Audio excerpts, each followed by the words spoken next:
Quiero contártelo como me habría gustado que me lo contaran a mí cuando era joven. Hay un gran error sobre la electricidad que se mete en tu cabeza desde el primer día y después se queda ahí como una astilla. Tú enciendes un interruptor y la luz se enciende casi instantáneamente. Y entonces tu cerebro inventa una historia cómoda. Ah, claro, la electricidad es como agua. Algo fluye por el cable de la batería o desde la central eléctrica, corre rapidísimo, llega a la bombilla y ahí se gasta. Yo mismo al principio también pensé algo parecido porque es una imagen demasiado tentadora. Tuberías, flujo, consumo. Pero esa imagen, aunque a veces sirve para calcular cosas sencillas, te entrena con una intuición equivocada. Y esa intuición equivocada te arruina el entendimiento de todo lo demás. ¿Por qué una señal puede aparecer ya aunque los electrones vayan lentísimos? ¿Por qué los circuitos reales se comportan raro a altas frecuencias? ¿Por qué hay radiación? ¿Por qué existen capacitancias e inductancias aunque tú no las hayas dibujado? Y sobre todo, ¿dónde demonios está la energía? Y cuando yo me di cuenta de ese último detalle, de que la energía no está donde la gente cree que está, sentí esa mezcla que me encanta en física. Vergüenza por haberme tragado una historia fácil y alegría por haber encontrado una historia verdadera que, además, es más hermosa. Todo esto encaja muy bien con la forma en que yo introduje el electromagnetismo, no como una lista de fórmulas, sino como la idea central de campos eléctricos y magnéticos y cómo nuestras analogías mecánicas fallan si las tomamos como la realidad en vez de como dibujos útiles. Déjame empezar por el punto más brutal. Si tú crees que la luz se enciende porque un montón de electrones salieron disparados desde el interruptor hasta el filamento como una carrera de 100 metros, estás imaginando mal el mecanismo. En un metal, los electrones ya están ahí por todas partes, en toda la longitud del cable, como una multitud ya presente en el estadio. No hace falta traerlos desde el enchufe como quien trae agua desde el depósito. Lo que cambia cuando cierras el circuito no es que aparezcan electrones nuevos, sino que los electrones que ya existen reorganizan su movimiento de manera coordinada. Y lo más importante, se reorganiza algo todavía más rápido que el movimiento promedio de esos electrones. Se reorganizan los campos eléctricos en el espacio. Cuando empecé a enseñar esto en serio, vi que el verdadero problema de los estudiantes no era álgebra, era que estaban viendo la película equivocada en su cabeza. A un circuito lo dibujamos como una línea en un papel. La realidad, en cambio, es un objeto tridimensional que vive en el espacio, rodeado por campos. Y esos campos no son adornos, son los protagonistas. Ahora, tú podrías decirme, bueno, Richard, pero yo veo que el cable se calienta, veo que la bombilla brilla. Algo tiene que estar fluyendo. Sí, pero el error grande es pensar que lo que fluye es una sustancia eléctrica dentro del cobre, como una sopa energética que viaja por la autopista del alambre. Esa idea te lleva directo a una confusión clásica. Si la electricidad es una cosa que viaja dentro del cable, entonces la energía también debe viajar dentro del cable, montada sobre los electrones, como si los electrones fueran camiones repartidores.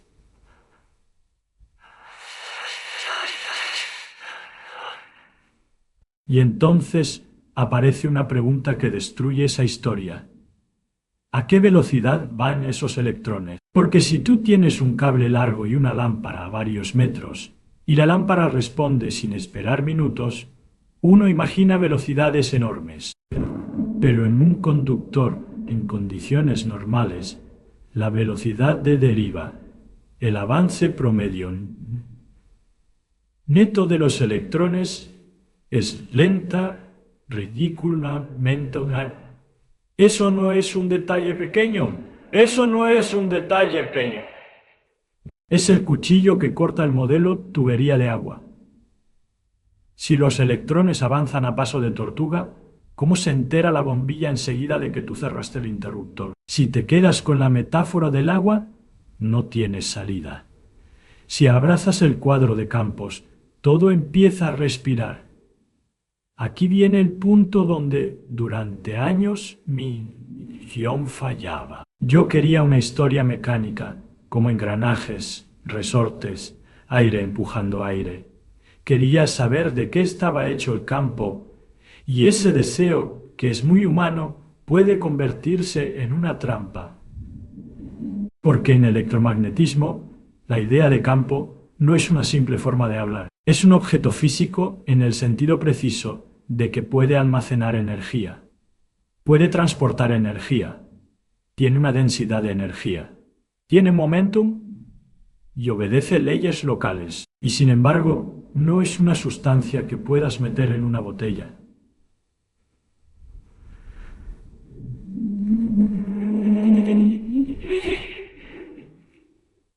Cuando tú aceptas eso, ocurre algo precioso.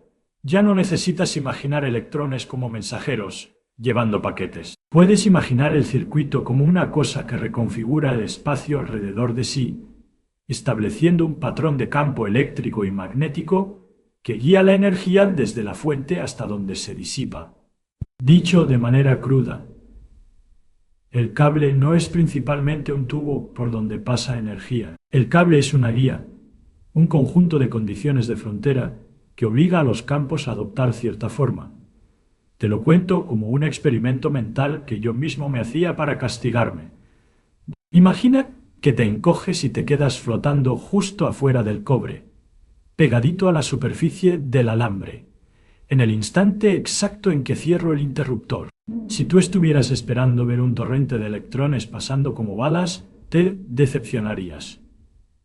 Lo que verías, si pudieras ver lo relevante, sería que aparece un patrón de campo eléctrico a lo largo del alambre y en el espacio circundante. Ese patrón se establece y se propaga por el circuito a una velocidad muy alta. Y ese campo eléctrico es el que empuja a los electrones localmente, en cada punto del circuito, para que exista corriente. En otras palabras, no es que la batería manda electrones a la bombilla como si fueran soldados. Es que la batería, al conectar el circuito, establece una diferencia de potencial que se traduce en un campo, y ese campo existe en el espacio, y el espacio responde rápido. La corriente en el alambre es la consecuencia local de ese campo, y el campo es el verdadero mensaje que viaja. Ahora, tú podrías decir: eso suena a que simplemente cambiaste el nombre del misterio. Antes era acción a distancia, ahora es campo. Y esa crítica la he escuchado con razón. Así que yo mismo me impuse una regla. No basta con palabras, hay que hacer contabilidad. ¿Dónde está la energía? ¿Por dónde va? ¿Cómo llega al resistor o al filamento? Aquí es donde el gran error sobre la electricidad se hace evidente, porque la historia popular dice: la energía viaja dentro del cable. Pero el electromagnetismo completo te cuenta otra cosa. La energía se transporta en el campo electromagnético, y el flujo de energía está relacionado con la combinación de campo eléctrico y campo magnético. Cerca de un alambre con corriente existe un campo magnético que rodea el alambre, y si además hay un campo eléctrico a lo largo del circuito que empuja las cargas, entonces el producto vectorial de esos campos señala una dirección de flujo de energía que en muchos casos está principalmente en el espacio alrededor del conductor y va desde la fuente hasta la carga. O sea, la energía pasa por el espacio que rodea el cable y entra en el resistor desde afuera. guiada por la geometría de los conductores. Eso no es poesía. Es una forma concreta de ver que la energía no es una bolita escondida dentro del cobre, esperando llegar al destino. Y aquí viene otro error que me gusta desactivar, porque confunde muchísimo el asunto de la dirección de la corriente convencional versus el movimiento de los electrones.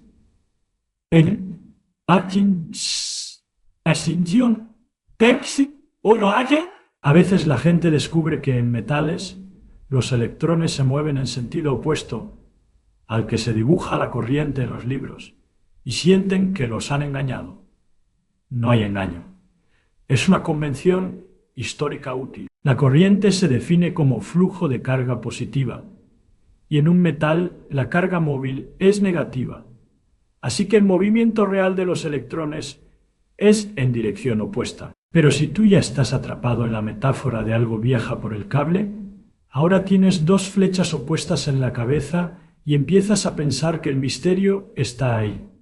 No, el misterio nunca estuvo en el sentido de la flecha. El misterio, la belleza, está en cómo un patrón de campo se establece y en cómo ese patrón organiza un movimiento colectivo de cargas que permite transferir energía. Si tú te obsesionas con la flecha, pierdes el mecanismo. Otra cosa que a mí me costó aceptar y que es una de esas piezas pequeñas que sostienen todo el edificio, es la existencia de cargas de superficie en un circuito real. La imagen infantil del cable es un cilindro neutro lleno de electrones libres moviéndose. Pero un circuito que conduce corriente tiene una distribución muy delicada de carga en su superficie minúscula. Sí, que es la que produce el campo eléctrico interno necesario para sostener la corriente en un conductor con resistencia. Porque si no hubiera campo eléctrico dentro del conductor, ¿qué fuerza promedio empujaría a los electrones a derivar en una dirección? Y entonces, cuando tú colocas resistencias distintas, cuando cambias la geometría, cuando agregas ramas en paralelo, la redistribución de esas cargas de superficie cambia el campo en todo el circuito. Esa es la razón profunda por la que modificar una parte del circuito puede afectar instantáneamente a otras partes. El circuito entero reacomoda su patrón de cargas y campos hasta cumplir las condiciones globales. Esto es el tipo de cosa que un diagrama plano oculta, y por eso la gente siente que Kirchhoff es magia. No es magia. Es el resultado emergente de campos y condiciones de frontera en 3 dimensiones.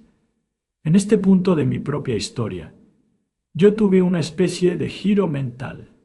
Me pregunté algo que parece absurdo, pero es esencial. Si la energía está en el campo alrededor del cable, ¿por qué la energía no se va por el aire directamente del origen a la carga, ignorando el alambre? Y la respuesta es, a veces sí lo hace. Eso se llama radiación y antenas. Pero en un circuito común, el alambre y su geometría imponen una estructura al campo.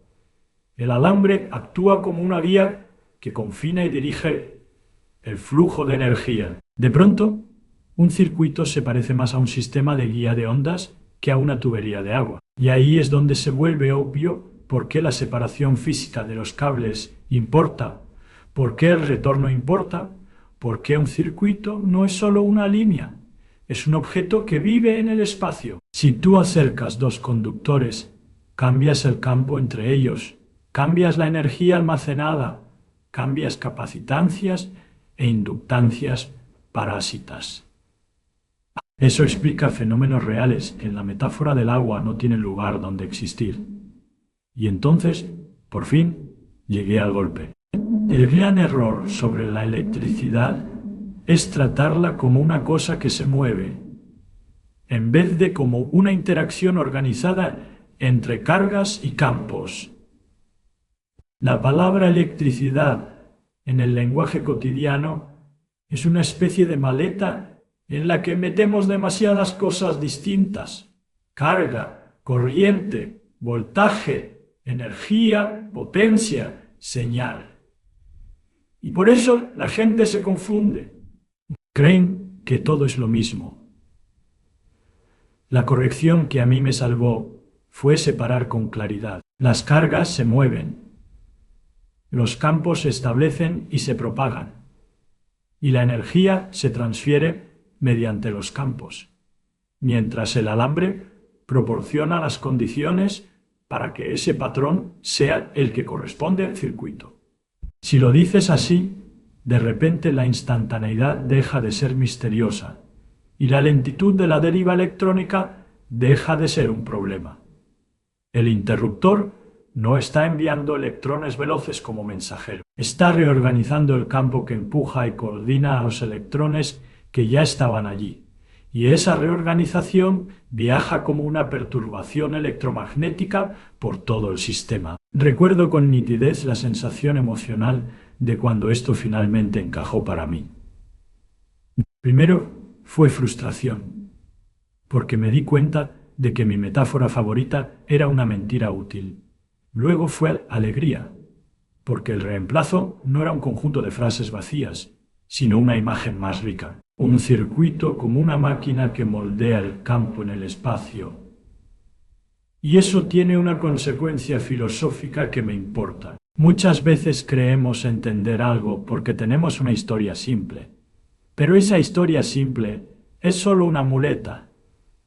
La física se vuelve seria cuando retiras la muleta y todavía puedes caminar. Y con electricidad, el momento de caminar ocurre cuando aceptas que la parte esencial no está escondida dentro del cobre, sino extendida en el espacio alrededor, en los campos. Esa es la razón por la cual el electromagnetismo es tan universal.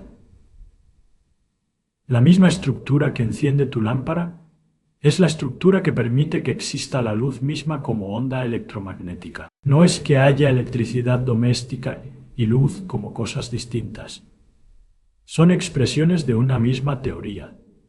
Y cuando lo ves así, el mundo cotidiano se vuelve más extraño y más hermoso, no menos. Esa fue siempre mi meta como profesor. No darte comodidad, sino darte una honestidad que te deje con asombro. Si quieres una pista visual para acompañar esta narración, yo haría un montaje que empiece con el clip clásico de mí, hablando de electricidad, para establecer el tono, y luego pasaría a una animación minimalista donde se ve el circuito en 3D. Aparece el campo eléctrico a lo largo del alambre, el campo magnético alrededor y flechas de flujo de energía entrando al resistor desde el espacio circundante. Eso casaría muy bien con material de archivo real como Richard Feynman Electricity y con una pieza de apoyo sobre cómo yo explicaba los campos y por qué la pregunta ¿qué es un campo? De verdad, es el corazón del asunto.